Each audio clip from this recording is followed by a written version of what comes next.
sometimes we have limitations in our thinking based on where we're at. And we might have limited thinking of like what this service or this business is going to look like that we're going to build. And then the market says, well, it's not really hitting the mark of what we actually need.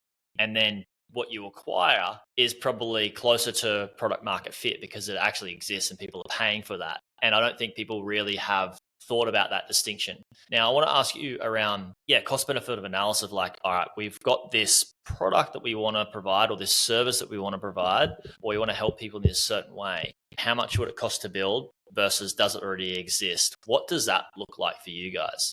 How do you work that out?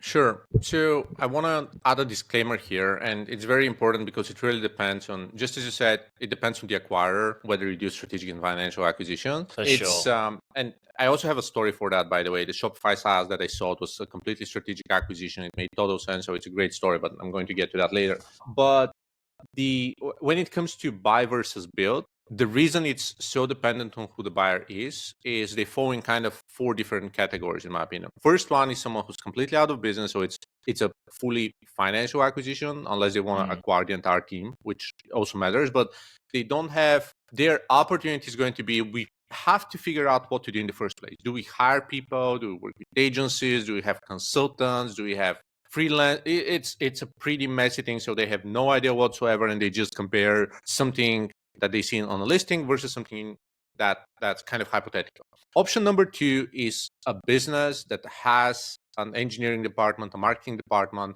and they have to compare that to the costs they have. So in most cases, that's kind of a product business that may be acquiring on a publishing website for PR or a YouTube channel or like another agency or something like that. So they kind of compare, hey, what's my payroll? What does my payroll looks like? What are the missed opportunities based on business that we don't deliver, and kind of building that as well. In the third case, you have an agency business that's kind of more optimal. There's more flexibility. You still have your staff on payroll, so you're kind of limited to that team. But you also have some flexibility in the sense of, I do client work, so I know that my staff is not 100% involved.